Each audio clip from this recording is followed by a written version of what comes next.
21 സങ്കീർത്തനമാണ് എന്നെ ഏറ്റവും അധികം സ്വാധീനിച്ചിട്ടുള്ളത്. അതിലെ 8 വാചകങ്ങൾ.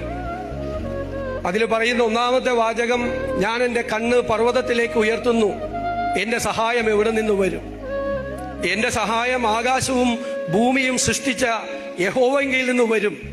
നിന്റെ കാൽ വഴുതാൻ അവൻ സമ്മതിക്കില്ല, നിന്നെ കാക്കുന്നവൻ മയങ്ങില്ല. ഇസ്രായേലിന്റെ പരിപാലകൻ മയങ്ങുകയുമില്ല, ഉറങ്ങുകയുമില്ല. യഹോവ നിന്റെ പരിപാലകനാണ്. യഹോവ നിന്റെ വലതുഭാഗത്ത് നിന്റെ തണലാണ്. പകൽ സൂര്യനെങ്കിലും രാത്രി ചന്ദ്രനെങ്കിലും നിന്നെ ബാധിക്കുകയില്ല. യഹോവ ഒരു ദോഷവും വരാത്തവണ്ണം നിന്നെ പരിപാലിക്കും, നിന്റെ പ്രാണനെ പരിപാലിക്കും. 8ാമത്തെ വാചകം, യഹോവ നിന്റെ ഗമനത്തെയും ആഗമനത്തെയും ഇന്നു മുതൽ എന്നേക്കും പരിപാലിക്കും.